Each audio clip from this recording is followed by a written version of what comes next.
नमस्कार, मैं हूं आपके साथ भावना शर्मा। इससे पहले कि हम आगे बढ़ें और इस शानदार कार्यक्रम की शुरुआत करें, हो जाइए आप लोग तैयार इस शानदार और यादगार पल के लिए जो राजस्थान में रीजनल टीवी चैनल के इतिहास में पहली बार होने जा रहा है। जी हाँ, वर्ल्ड क्लास टेक्नोलॉजी की ऐसी तस्वीर आपके सामने आने जा रही है जो कि आर्टिफिशियल इंटेलिजेंस और इनोवेशन के जरिए साकार की जा सकी है। तो आपके सामने मौजूद है मेरी associate AI anchor Anjali. Over to you Anjali. Thank you Bhavna. खम्मा घनी जयपुर डिस्कशन एंड फेलिसिटेशन के मंच एजुकेशन कॉन्क्लेव में आपका स्वागत है। Let's begin the show. Over to you Bhavna. Pink city Jaipur में इस खास मंच पर, जो कि देश के number 1 news channel network news 18 network का है, जिस पर करोड़ों व्यूअर्स का विश्वास टिका हुआ है, और आज ये महामंच जिस पर मैं आप सभी का स्वागत कर रही हूं, आज ये मंच है university of engineering and management presents news 18 Rajasthan education conclave का, which is powered by Gitanjali Medical College and Hospitals and co-powered by Ellen Career Institute Private Limited, Melodia Business Coaching, Reliance Industries Limited and Madhav University.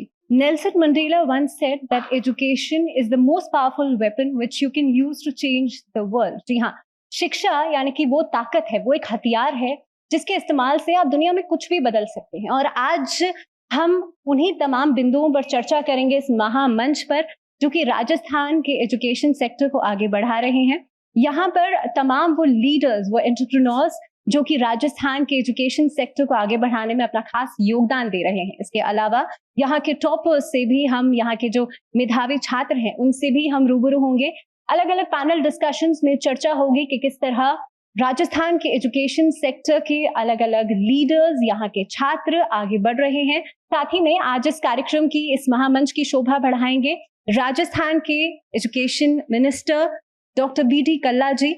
अलग अलग panel discussions में हम चर्चा तो करेंगे ही, लेकिन साथ ही में उन छात्रों को, उन लीडर्स को सम्मानित भी किया जाएगा।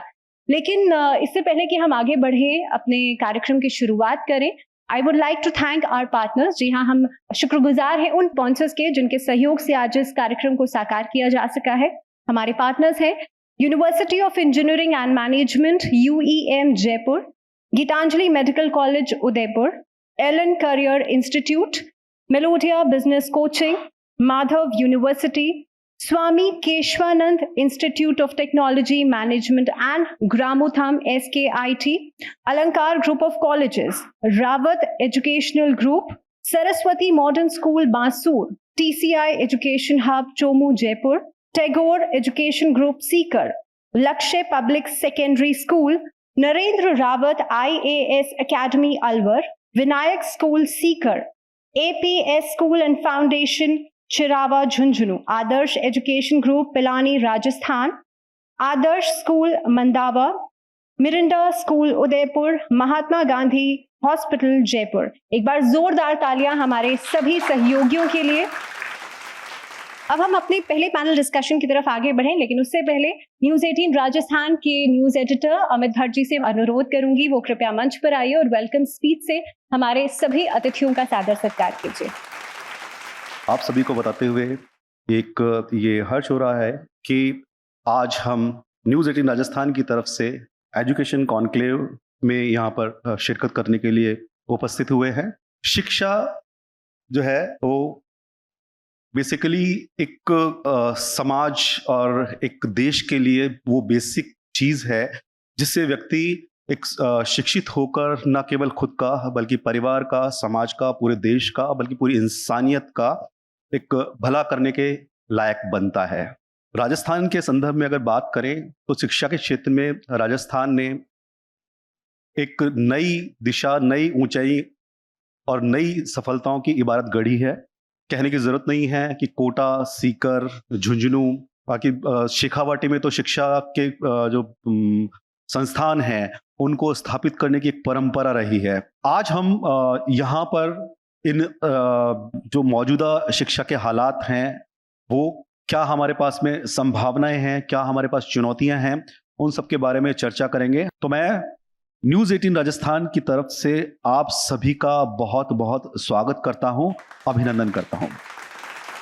Thank you Amit ji. और अब हम इस कार्यक्रम को आगे बढ़ाएंगे और अपने पहले पैनल डिस्कशन की तरफ हम आगे बढ़ेंगे। राजस्थान किस तरह से तरक्की की राह पर आगे बढ़ रहा है, कैसे यहाँ के स्टूडेंट्स, यहाँ के मेधावी छात्र अपने लक्ष्य की प्राप्ति के लिए खास अपना योगदान दे रहे हैं, जिसके लिए मैं सबसे पहले स्टेज पर बुलाना चाहूंगी अपनी सहयोगी महिमा को। महिमा प्लीज कम ऑन स्टेज। और पहले पैनल डिस्कशन में हमारे साथ जो मौजूद रहेंगे हमारे पैनलिस्ट, रावत एजुकेशनल ग्रुप से Mr. Narendra Rawat, Director. Give a huge round of applause for Mr. Narendra Rawat.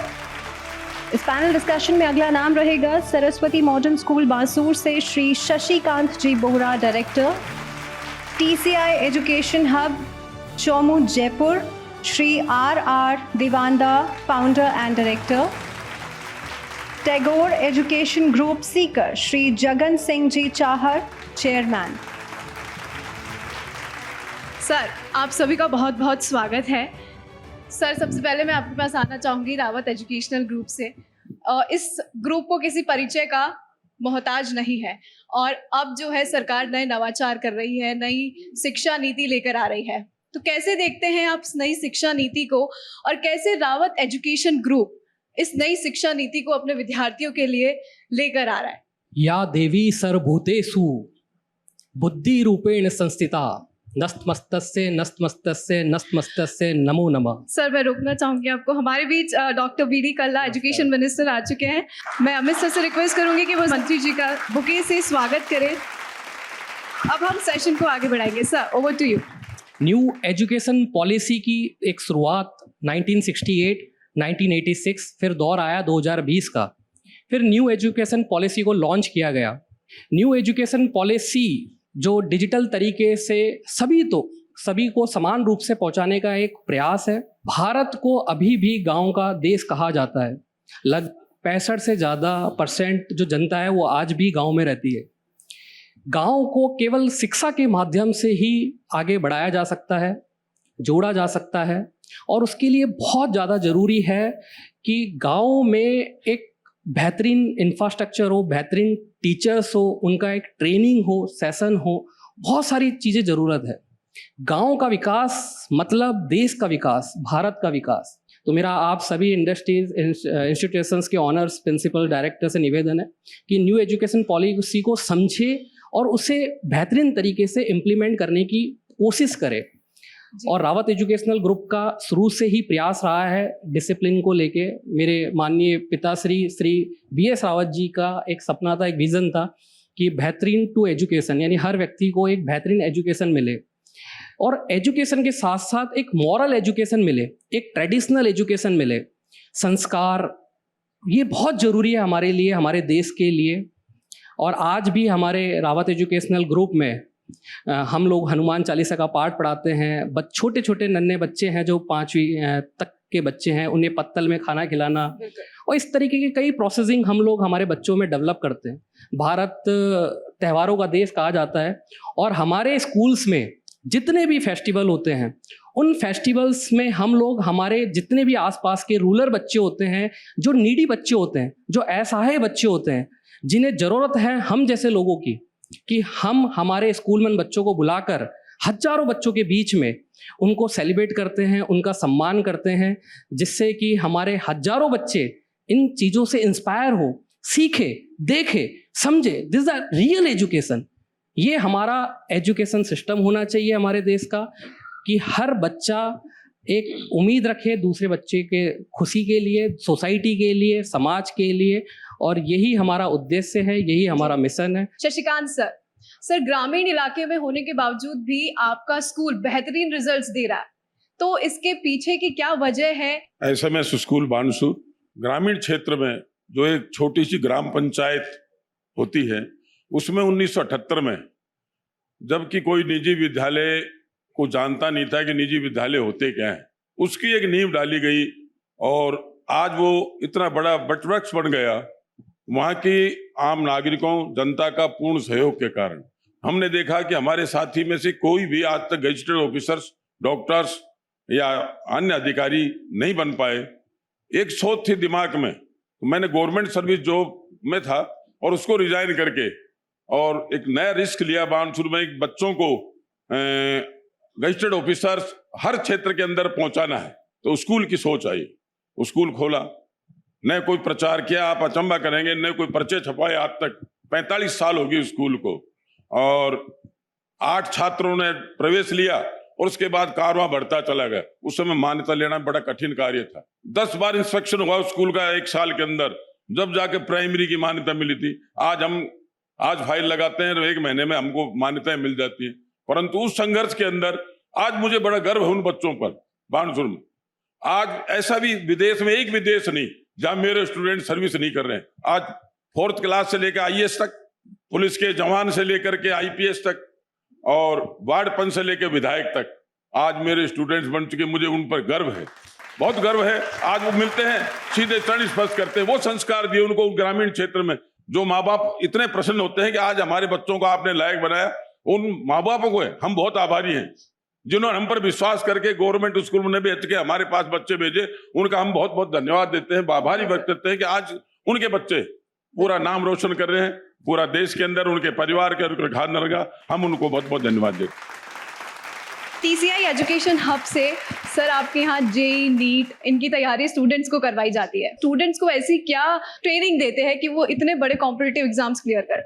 एक छोटा सा प्रयास एजुकेशन के फील्ड में हम सभी एजुकेशन से जुड़े हुए साथियों ने किया, और सही मायने में एजुकेशन की बहुत बड़ी ज़रूरत है, और वो भी क्वालिटी एजुकेशन रूरल एरियाज में मिले। रूरल बैकग्राउंड के बच्चों में एक विश्वास जगाना जो सबसे बड़ा चैलेंज होता है कि किस प्रकार से वो बच्चा बड़े मुकाम हासिल करेगा। इसके लिए हमने जब शुरुआत की तो छोटी बड़ी सफलताएं हमें मिलती गई। वही सफलताएं हमारे लिए प्रेरणा का सबसे बड़ा स्रोत थी, और उन्हीं से हम आगे बढ़ते चले गए। कारवां जुड़ता गया, और बहुत सारे इंस्टीट्यूट, हजारों विद्यार्थी आज डिफरेंट सेक्टर्स में सर्विसेज कर रहे हैं, देश को सेवा दे रहे हैं।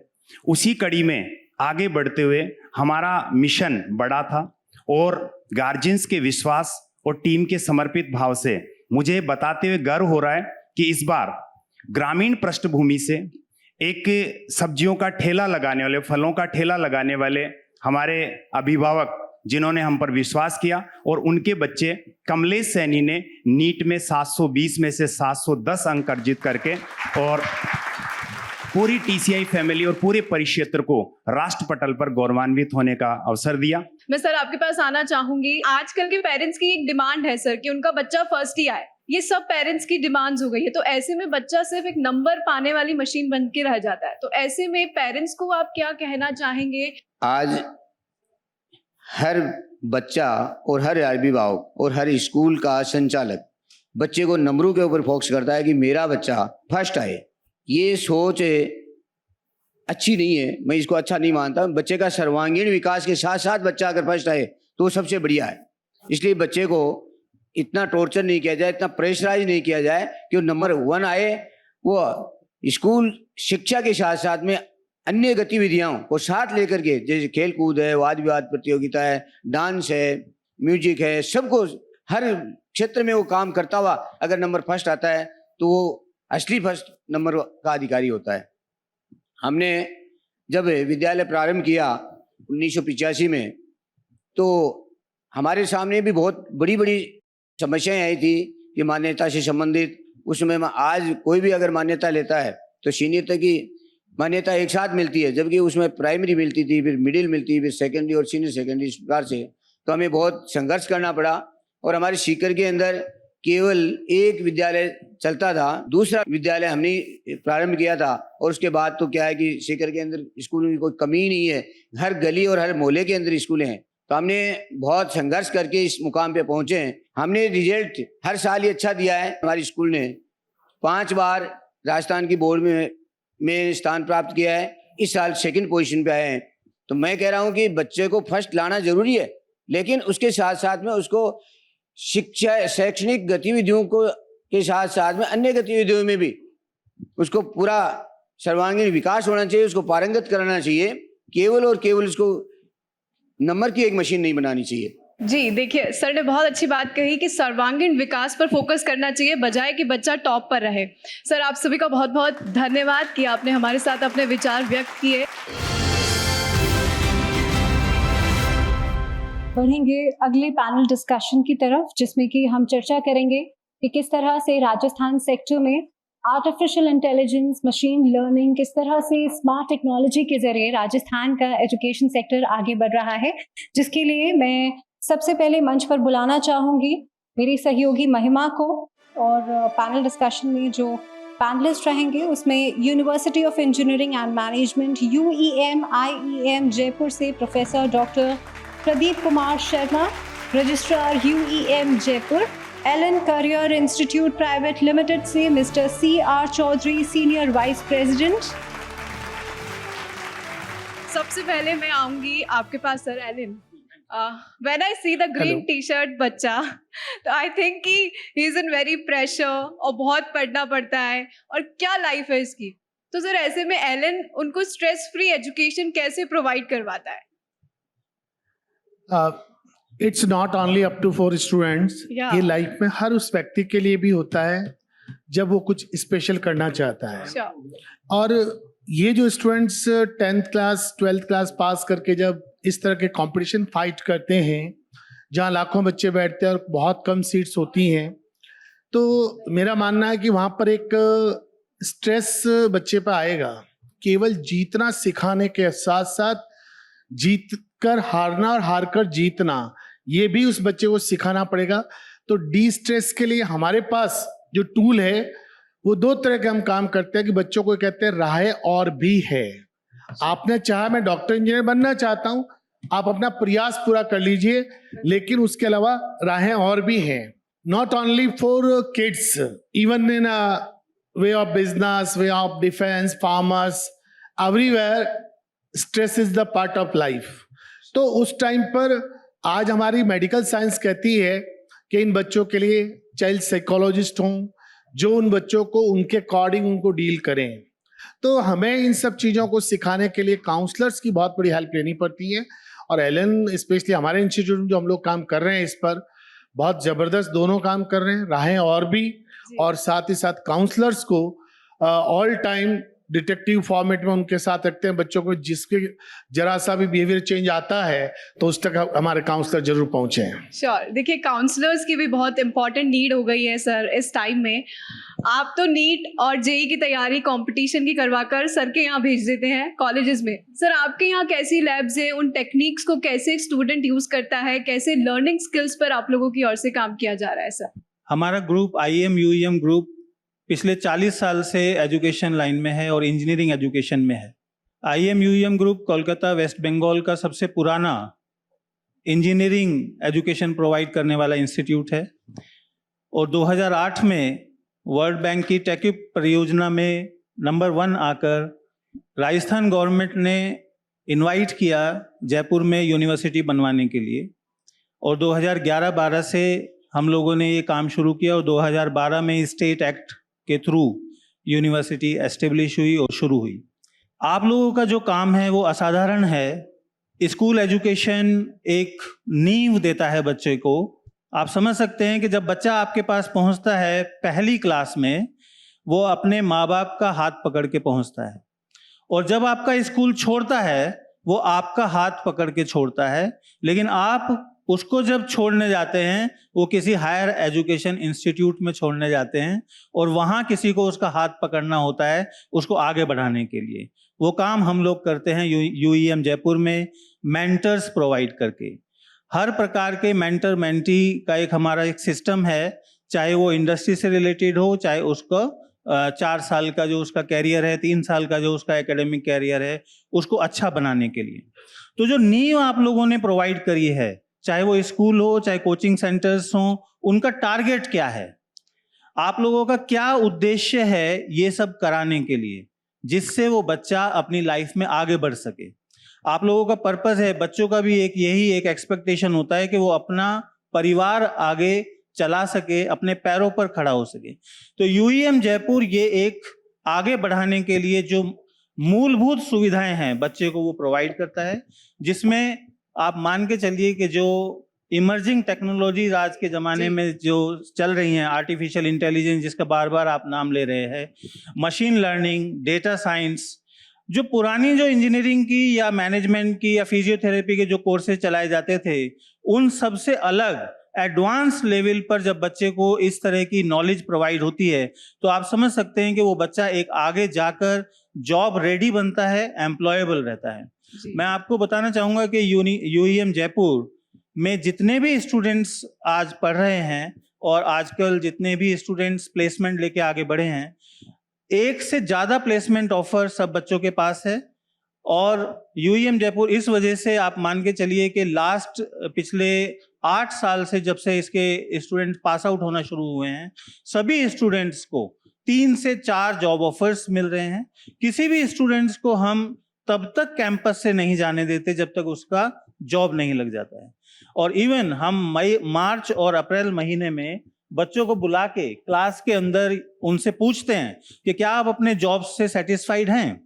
अगर वो बच्चा ये कह देता है कि नहीं, मेरे को अभी 6 लाख का पैकेज मिला है और अगर कोई अच्छी कंपनी आएगी और मैं 8 लाख के पैकेज के लिए ट्राई करना चाहूंगा, तो हम वो ऑफर भी उसको एक्सेप्ट करते हैं। सर के पास आना चाहूंगी मैं। सर, लाखों बच्चे आईआईटी एनआईटी के लिए एग्जाम देते हैं, हजारों की संख्या में सिलेक्ट होते हैं, तो ऐसे में बहुत बच्चे पीछे रह जाते हैं, डिमोटिवेट हो जाते हैं। तो उन बच्चों के लिए आप क्या कहना चाहेंगे कि उनको कैसे करियर को परस्यू करना चाहिए, क्योंकि वो बहुत ज्यादा टाइम गंवा चुके होते हैं।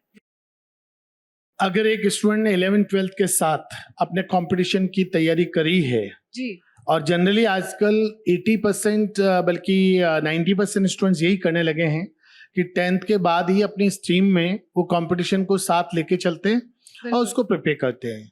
और हम देखते हैं कंपटीशन का जो सक्सेस रेट है बहुत कम है।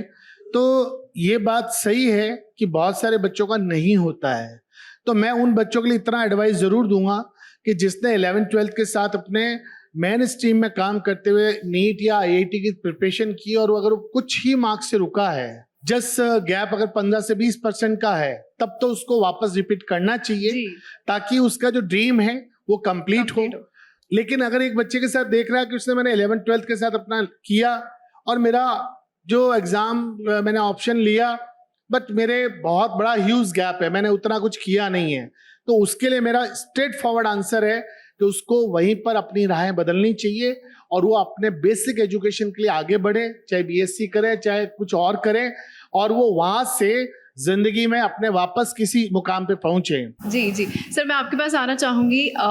देखा गया है कि इंजीनियरिंग एक ऐसा एरिया ऑफ सब्जेक्ट है जहाँ पर स्किल्स पर बहुत फोकस किया जाता है।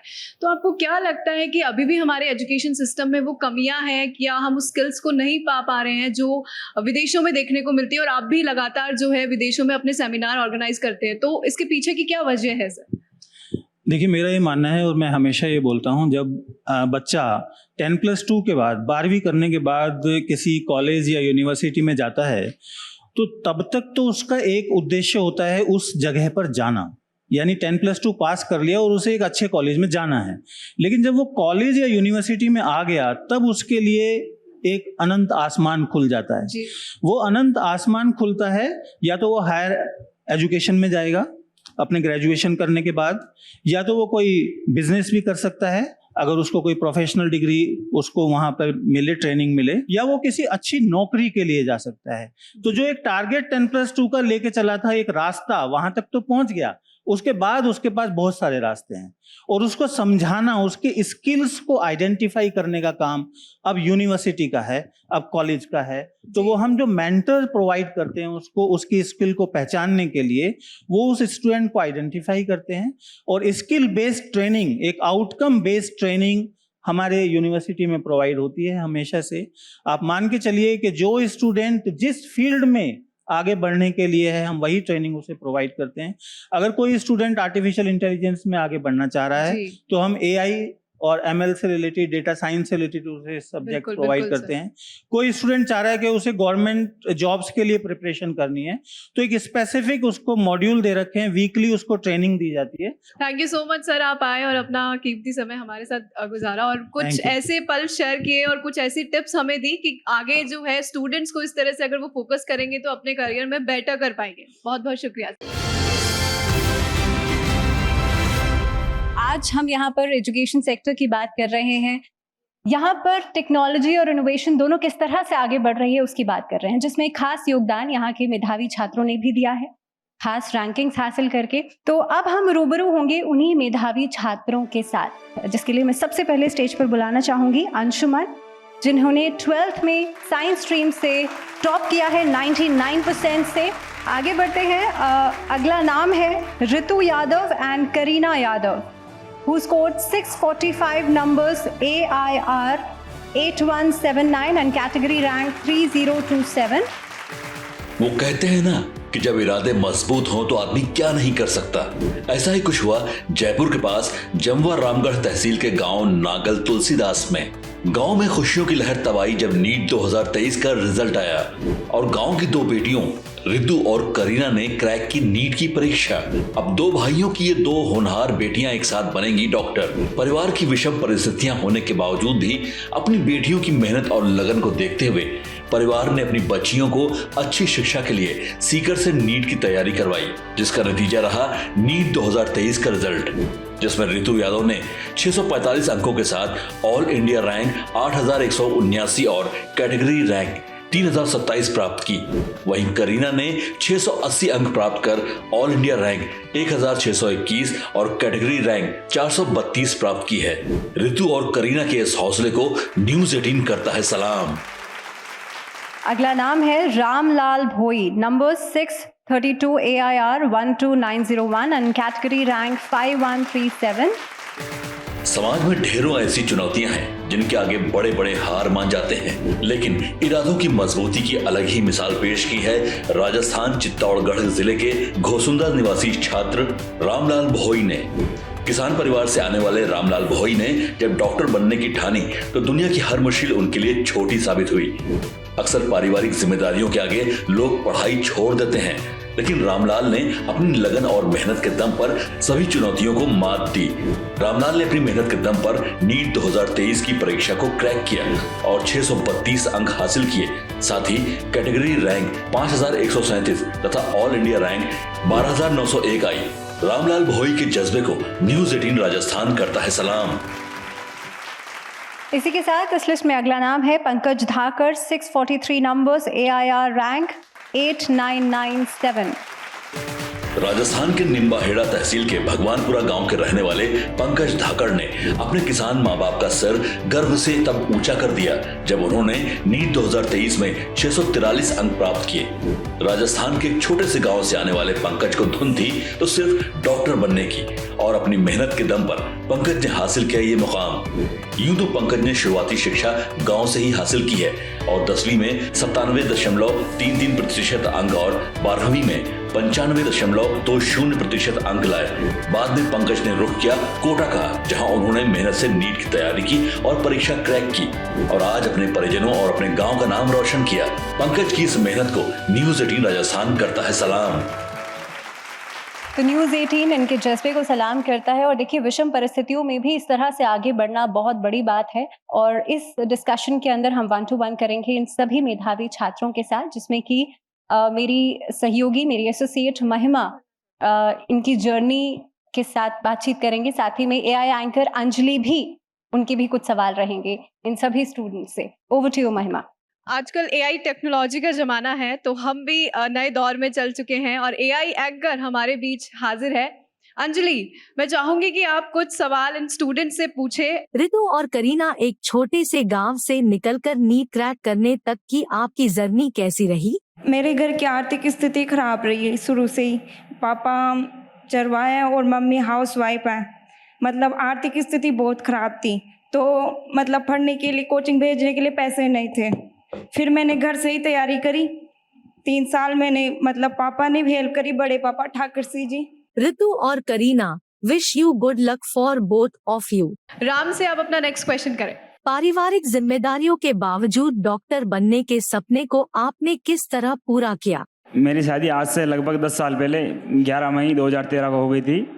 उस टाइम मेरे गांव में लगभग हर किसी बच्चे की शादी छोटी उम्र में कर दी जाती है, और मेरे समाज में कोई ऐसा बंदा नहीं जो पढ़ने के बारे में सोचता हो गया और ना माता पिता पढ़ाना चाहते हैं। मेरे गांव में एक धारणा है कि बन कशी नौकरी लाग रही हो, असल है तो मैंने इस धारणा का खंडन करने के लिए, मैं ताकि शिक्षा के प्रति लोगों की गलत धारणा ना रहे, इसलिए मैंने पढ़ाई की। Ramlal Bhoi, wish you best of luck. इनका हुनर, इनका डेडिकेशन ही था जिन्होंने राजस्थान का नाम आज रोशन किया है। और अब मैं अमित भट्ट जी से अनुरोध करूंगी वो कृपया डॉक्टर बी डी कल्ला जी को हमारे मंच पर लेकर के आइए, क्योंकि अब हम हमारे जो मेधावी छात्र हैं उनको अवार्ड्स देंगे। मैं चाहूंगी सबसे पहले Anshuman, who scored 99% in 12th science stream. Ritu Yadav, 645 numbers, AIR 8179 and category rank 3027.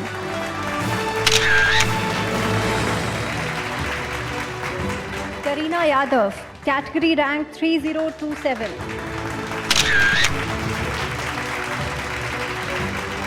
Ramlal Bhoi, number 632, AIR 12901 and category rank 5137. Pankaj Dhakar, 643 numbers, AIR 8997 rank. Congratulations to all the students। और अब मैं मंत्री जी से अनुरोध करूंगी वो कृपया की नोट के जरिए हमारे यहाँ बैठे सभी स्टूडेंट्स को मोटिवेट कीजिए। मैं सबसे पहले माँ सरस्वती को याद करके अपनी बात प्रारंभ करता हूँ। या देवी सर्वभूतेषु विद्या रूपेण संस्थिता, नमस्तस्यै नमस्तस्यै नमस्तस्यै नमो नमः। माँ शारदा विद्या की दात्री है और सरस्वती के भंडार की बड़ी अपूर्व बात, ज्यों खर्चे त्यों त्यों बढ़े और बिन खर्चे घटी जात। यदि कोई ज्ञान अपने पास ही रखेगा तो घट जाएगा, और उसको यदि आप खर्च करते रहोगे, यानी पढ़ाते रहोगे, लोगों को ज्ञान देते रहोगे, तो वो एक तरीके से बढ़ता जाएगा। अभी एजुकेशन कॉन्क्लेव में मैंने शिक्षाविदों के विचार सुने, बहुत अच्छे थे। न्यू एजुकेशन पॉलिसी जो भी बनती है अच्छी बनती है। न्यू एजुकेशन पॉलिसी में 3+3+5+4 ये सिस्टम रखा है। 3 साल प्री प्राइमरी एजुकेशन के, उसके बाद चौथी, पाँचवीं, छठी, सातवीं, आठवीं 5 साल ये, और 9वीं, 10वीं, 11वीं, 12वीं ये 4 साल ये पॉलिसी के लिए राजस्थान में हमने CS लेवल पर एक कमेटी बना दी है। डिस्ट्रिक्ट लेवल पर हमने जिला स्तर की कमेटियां कलेक्टर की अध्यक्षता में बना दी हैं, और इसके साथ साथ हमने 1000 बाल वाटिकाएं स्कूल खोल चुके हैं। पॉलिसी बना दी, लेकिन उस पॉलिसी के लिए इंफ्रास्ट्रक्चर के लिए पैसे चाहिए। उसके लिए जब तक सेंट्रल गवर्नमेंट, जिसकी रिसोर्सेज बहुत ज़्यादा हैं, वो जब तक इसमें योगदान, स्टेट अपना शेयर देने के लिए तैयार है, लेकिन जब तक वो फंड्स प्रोवाइड नहीं करेंगे ये पॉलिसी सफल नहीं होगी। दूसरी बात मैं ये कहना चाहता हूँ, पहले क्या था, हम लोग जब पढ़ते थे ना, तो उस समय मार विद्यासार थी, मारजा का डंडा, मास्टर जी का डंडा, जब तक नहीं पढ़ता था विद्या नहीं आती थी। अब ये कंसेप्ट खत्म हो गया। अब जॉयफुल एजुकेशन का कंसेप्ट आया कि बच्चे को पढ़ने में आनंद की अनुभूति हो। वो कब होगी? जब आप खेल खेल में उसको सिखाएंगे। इसलिए प्ले स्कूल का कंसेप्ट जो है काफ़ी सफल रह रहा है, और खेल खेल में बच्चे सीख भी रहे हैं। देखिए 10वीं तक की शिक्षा जो है वो एक बुनियादी शिक्षा है। वैसे तो प्री प्राइमरी या मिडिल तक ही लोग करते हैं, लेकिन अब 10वीं तक आप सारे सब्जेक्ट पढ़ाते हो। लेकिन 11th और 12th में बच्चे को एक छूट दी जाती है कि वो कॉमर्स लेगा, आर्ट्स लेगा, साइंस लेगा, एग्रीकल्चर लेगा, क्या लेगा, वो उसकी चॉइस पे अपन छोड़ देते हैं। तो इसमें भी बच्चों में क्या है, नैसर्गिक गुण होता है जन्म से ही। कोई बच्चा आंसू वैज्ञानिक होता है, कोई आंसू कलाकार होता है, कोई आंसू लेखक होता है, कोई आंसू कवि होता है। उनके गुणों को कैसे विकसित कर सकते हो, उनकी एप्टीट्यूड टेस्ट लेकर, IQ टेस्ट लेकर। और एक चीज का निर्णय अपने को करना पड़ेगा, जो पढ़ाई में रुचि रखता है उसी को हायर एजुकेशन में भेजो, नहीं तो 10+2 सिस्टम के बाद उसको वर्किंग पॉपुलेशन का हिस्सा बना। 10+2 की पढ़ाई सब लोग करें, फिर वर्किंग पॉपुलेशन के हिस्सा बने, और उसके बाद जो रिसर्च करना चाहें, जो विशेषज्ञ बनना चाहें, उनको हायर एजुकेशन में जाना चाहिए। और वे विद्यार्थी जो हैं वही जाकर के देश में आगे बहुत बड़ा नाम कर सकते हैं। दूसरी बात आप लोगों से मैं ये अर्ज करना चाहता हूँ कि हम लोग अपने पुराने ग्रंथों के माध्यम से बहुत कुछ दुनिया को दे सकते हैं। वेद के माध्यम, वेद विज्ञान है, आयुर्वेद में हम बहुत कुछ दे सकते हैं। हम अपने पुराणों से, शास्त्रों से, प्राचीन जो ग्रंथ हैं उन पे विदेश के लोग रिसर्च कर रहे हैं, विदेश की यूनिवर्सिटियां रिसर्च कर रही है, लेकिन हम लोग उसके ऊपर ध्यान नहीं दे रहे हैं। इसलिए उनके ऊपर ध्यान देने की आवश्यकता है। मुझे पूरा विश्वास है कि आप जैसे बुद्धिजीवी लोग इस प्रकार की एजुकेशन कॉन्क्लेव में अपने विचार देकर हमारी न्यू एजुकेशन पॉलिसी को लागू करने में अपनी प्रभावी भूमिका निभाएंगे। और साथ साथ हमारे बच्चे, जो एक चरवाहा परिवार की बच्ची, गरीब बच्चे जिस तरीके से प्रोग्रेस कर रहे हैं, देखिए प्रोग्रेस में विद्यार्थियों 3 चीज़ों का बहुत बड़ा योगदान है। सबसे पहले तो ये है कि आप खुद कितने मेहनती हैं। 65 से 70% योगदान खुद विद्यार्थी का होता है। जो विद्यार्थी खुद जिज्ञासु हो, जिसमें पढ़ने की ललक हो, लालसा हो, और उसके बाद करीब करीब समझो 20% योगदान गुरु का होता है, टीचर का। हमारे यहाँ तो कहावत है, मातृदेवो भव, पितृदेवो भव, आचार्य देवो भव।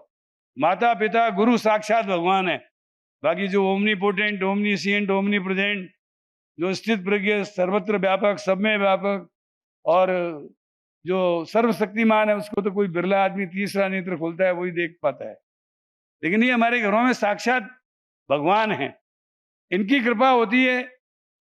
और ये जो पढ़ाते हैं वो ज्ञान लेते हैं, तो उनका भी 20% योगदान, और 10% योगदान होता है माता पिता का। माता पिता को उसको स्वस्थ रखना है, ये देखना है कि उसकी लाइन ठीक है कि नहीं, समय पर वो सोता है कि नहीं, समय पर पढ़ता है या नहीं, समय पर खेलता है या नहीं।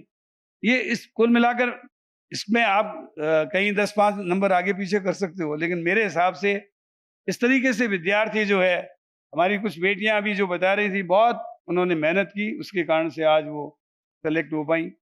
और एक हमारा दिव्यांग भाई जो है, उसने भी किस तरीके से मेहनत करके आगे बढ़े। मैं 5 को अपनी ओर से बधाई देता हूँ। हम लोगों की मातृशक्ति जो है वो यदि मजबूत होगी, मैं हमेशा कहता हूँ मातृशक्ति शिक्षित हो, स्वावलंबी हो, आर्थिक रूप से संपन्न हो, तो देश आगे बढ़ जाएगा।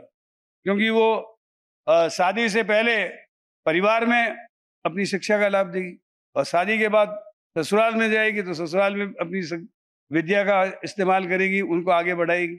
इसलिए मातृशक्ति जो है जितनी मजबूत होगी, देश उतना ही मजबूत होगा, उतनी हमारी कार्यशील जनसंख्या मजबूत होगी। और दूसरा, अब ये छोड़ देना चाहिए, महिलाओं को बढ़ा लिया तो घर में ही रहेगी, नहीं, महिलाओं को बराबर आगे बढ़ाओ, नहीं तुम पीछे रह जाएंगे। आज हमारा देश सबसे ज़्यादा नौजवानों का देश है, लेकिन फिर भी हम लोग अभी भी विकसित राष्ट्रों की प्रथम श्रेणी में आने में अभी हमारी मतलब दौड़ लगानी बाकी है। तो जब होगी, जब हम कार्यशील जनसंख्या के हिस्से बनेंगे, पुरुष स्त्री सभी लोग वर्किंग पॉपुलेशन के पार्ट बनेंगे, तभी देश आगे बढ़ेगा। मैं न्यूज़ 18 को और उनके तमाम अधिकारियों को अपनी ओर से धन्यवाद देता हूं, और उम्मीद करता हूं कि इस एजुकेशन कॉन्क्लेव के माध्यम से आप लोग शिक्षा का प्रसार प्रचार और शिक्षा में गुणात्मक सुधार लाने का प्रयास करेंगे। इसके लिए मैं विवेकानंद जी के शब्दों में कहना चाहूँगा, awake, arise and stop not till the goal is reached. उठो, जागो और तब तक मत रुको जब तक लक्ष्य की प्राप्ति न हो। हमारा लक्ष्य क्या है? 100% साक्षरता लाना और शिक्षा में गुणात्मक सुधार लाना। इन्हीं शब्दों के साथ मैं पुनः न्यूज़ 18 का आभारी हूँ, और आप सब लोगों के उज्जवल भविष्य की मंगल कामना करता हूँ। जय हिंद। मैं मंत्री जी से अनुरोध करूंगी, आप कृपया मंच पर बने रहिए, और अमित भट्ट जी से अनुरोध करूंगी आप मंच पर आइए, क्योंकि अब हम यहाँ के राजस्थान के उन लीडर्स को अवार्ड्स देंगे जिनका विजन और डेडिकेशन उनके लिए तरक्की बन करके आगे बढ़ा है। जिसके लिए मैं सबसे पहले स्टेज पर बुलाना, बहुत शुक्रिया आज इस मंच का, इस कार्यक्रम का आप सभी लोग हिस्सा बने। इसी के साथ अब वक्त हो चला है विराम देने का इस कार्यक्रम को। This is your host Bhavna Sharma signing off for today.